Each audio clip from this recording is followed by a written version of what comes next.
So good morning students. Today we are starting with a fungal disease caused by Candida albicans. It is a fungus and it causes the infection known as candidosis. Okay. Now what is candidosis? Infection to the skin, mucosal layer and some intestinal organs caused by the Candida albicans is known as a candidosis. Okay. Now towards the introduction of Candida albicans. Genus Candida is characteristics by yeast-like fungi. Okay, most of species of genus are present in human and cause infection in humans. 90% of Candida infections in humans are caused by Candida infection. Out of all fungal infections which are caused in human being, from that 90% of infections are caused due to Candida albicans.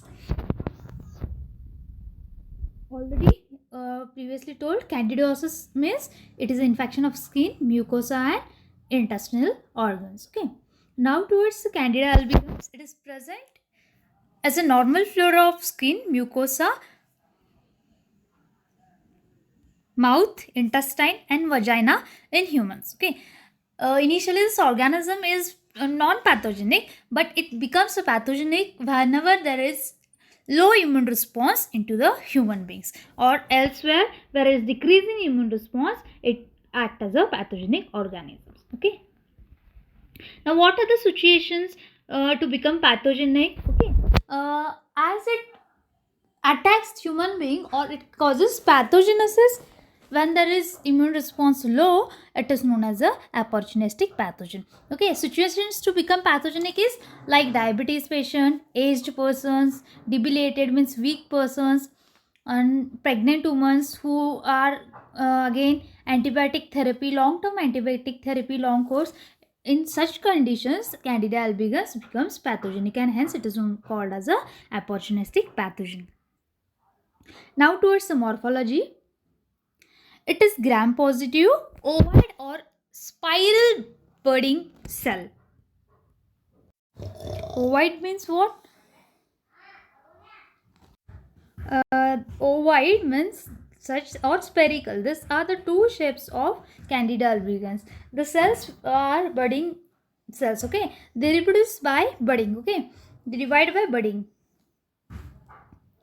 Again, they are thick-walled, non-capsulated yeast with a diameter of cell 2.5 mun to 4 mun meter. Okay, which produce pseudomycelia or pseudohyphae. Now, what is meant by pseudomycelia or pseudohyphae?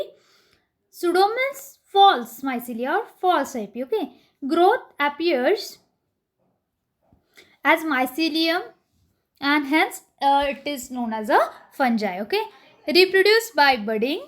The birds formed are not separated up to 2 to 3 generations, hence appear as a hyphae. This are pseudohyphae or pseudomycelia. जे काही bird त्यांच्यात form होतात, reproduction candida अल्बिगन्सचं कशाने होतं? बर्डिंगनं. जे काही birds form होतात ते birds 2 to 3 generation काय होत नाहीत? सेपरेट आउट होत नाहीत. त्यामुळं ते कशातलं स्ट्रक्चर दिसतं? हायपर स्ट्रक्चर दिसत असतं. Okay, again two differentiating character of Candida.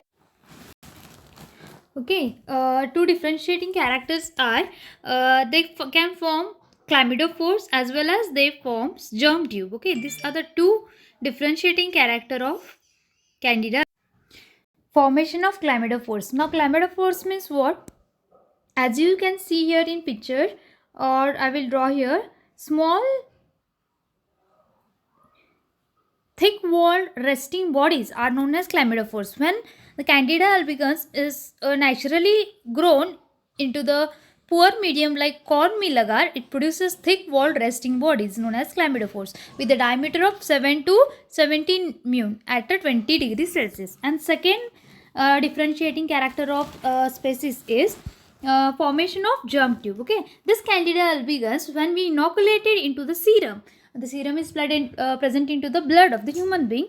Into that serum, when we add this organism and incubate at 37 degrees Celsius, it produces sprout-like structure known as germ tube within 2 to 3 hours.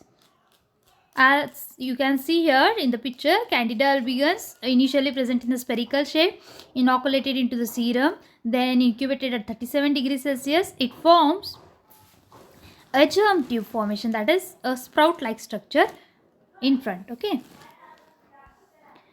next, now towards the cultural characteristics. Organism can be cultivated onto the sabaroid agar and blood agar. The colonies on both sabaroid agar and blood agar are smooth, white, yeast odor with 2 to 4 nanometer in diameter.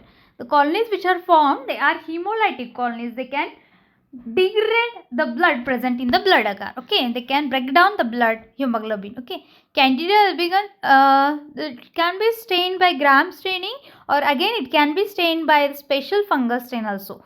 And the cell wall of the specific Candida albicans is made up of polysaccharide containing manoproteins, B-glucan and chitin. Now towards the chemical characteristics, some sugars fermentation and some sugar reaction, assimilation reaction. Okay. Now basic difference between the sugar fermentation and sugar assimilation is that fermentation means the specific Candida albicans will break down the sugar and it will form gas and acid. And assimilation means it is a process in which yeast uses the carbohydrate as its main source of carbon to increase its size and grow. Okay, that is known as the assimilation reaction. Now for the dextrose, sugar fermentation is positive with acid and gas production, assimilation is positive. For maltose, acid plus gas production and assimilation is negative. Lactose, fermentation is negative and assimilation is also negative. Sucrose, sometimes it shows positive, sometimes it shows negative, and assimilation shows positive. Okay, the difference between all of you know now the difference between the sugar fermentation and assimilation. Fermentation means break down a specific sugar to form acid and gas. Assimilation means the yeast uses the sugar as a main source of carbohydrate. It will take it and grow in size. Okay, now towards the pathogenesis of Candida albicans. Candidosis. Already told, candidosis is nothing but it is infection to the skin, mucus and sometimes internal organs. It is an endogenous opportunistic infection of a skin, mucosa and rarely of internal organs. Okay. Types of infections caused due to this Candida albicans are various types. First one is cutaneous infection, candidiasis.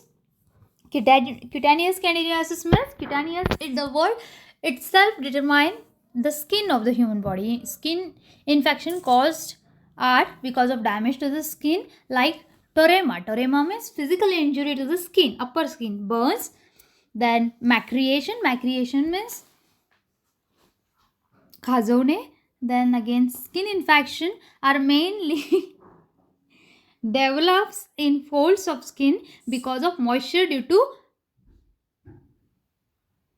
perspiration, that is sweating. Okay, an area where the sweat is more, that are groin, perineum, alaxi and inflammatory folds, skin lesions, and in which the skin lesions are occurred are erythromitis, that are it forms the red area around which the infection is there with a sharp border, many a time produce pustules. Okay, pustules means pus forming pimples. Okay, these are the infection caused to the skin. Okay, physical injury, macreation, sometimes it forms the red lesions and sometimes it forms a pustule containing pimples.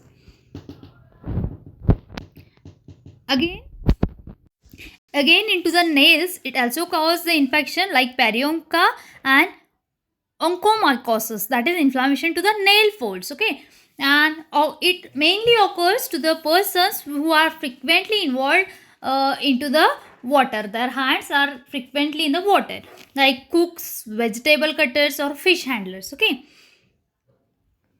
this cutaneous infection are mainly caused in the persons like diabetic patients due to the high level of sugar level. As we know, fungus requires the high level of sugar for its growth, and hence if in the diabetic patient the cutaneous infection are more caused. Okay, and therefore increased number of binding site for the Candida albicans, due to which organism can invade skin and cause infection.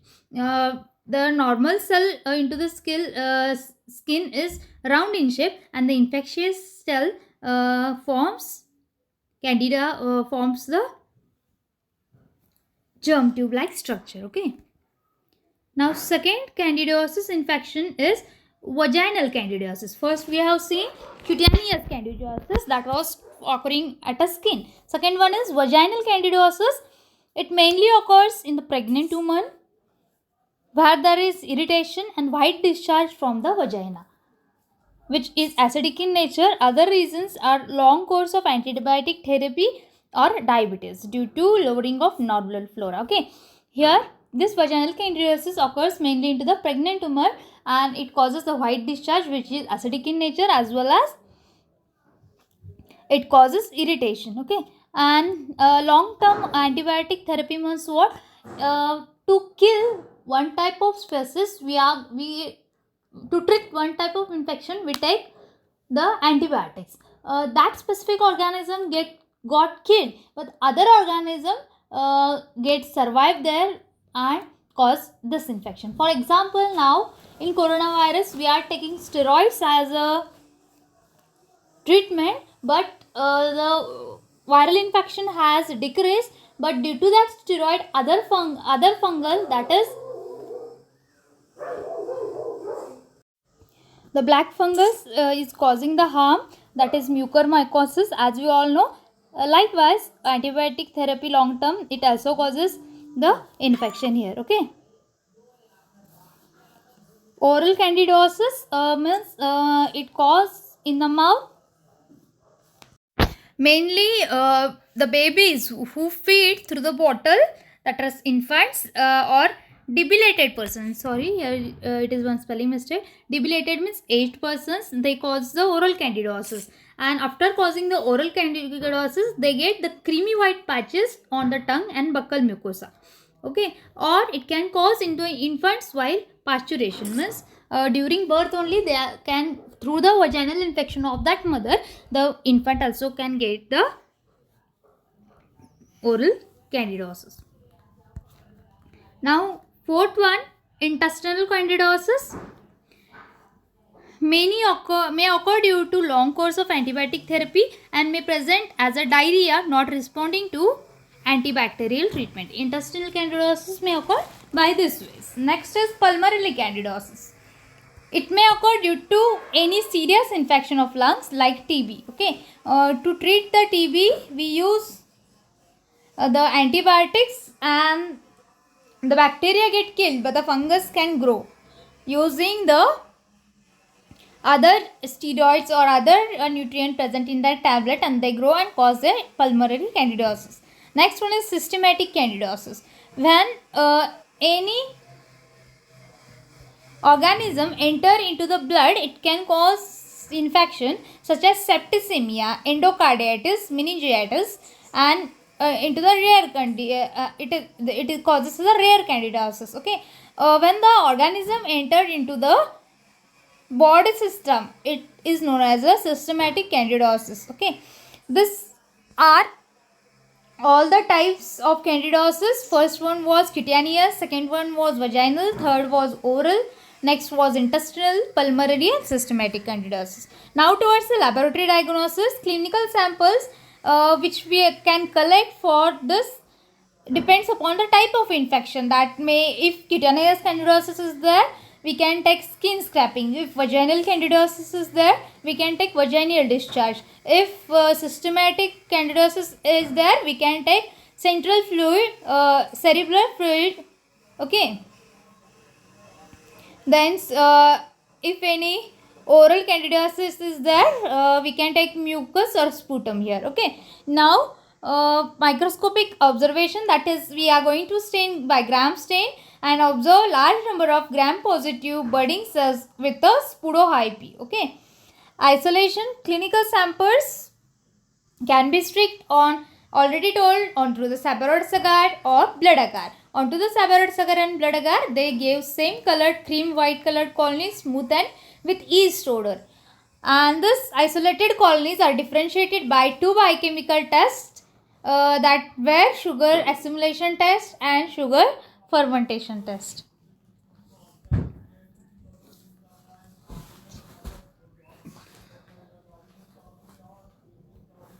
Again, there are two different types of tests which are done, that already discussed.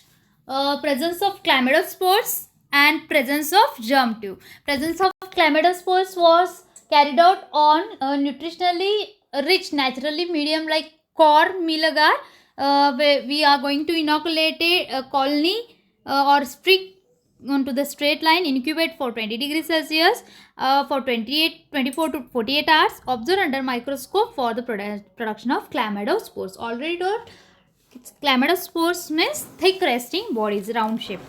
Okay, again development of germ tube, which was isolated colonies were inoculated into the serum and incubated at 37 degrees Celsius for 2 to 3 hours only. And when we observe it microscopically for the presence of germ tube, we can observe a germ tube like sprout like structure. Okay, modal as.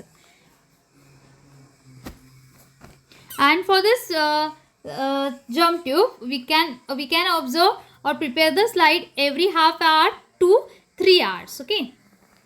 Again, serological test, agglutination test appears in the sera of patients, but as they are frequent in normal persons also, they are not helpful for diagnosis. Okay. Okay. Now last one, treatment. All Candida strains are susceptible to nystatin. This nystatin is fungal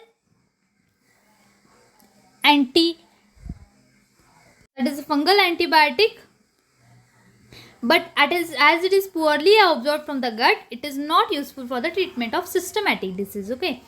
Other drugs like amphotericin B, 5-fluorocytosine, imidazoles, microconazoles, ketoconazole, triazoles, itraconazole, fluconazole, voriconazole, and ichicandins, caspifungin, micafungin are used for disseminated candidiasis. Disseminated candidiasis means the candidiasis which spread an infection from one area to the another area. Okay.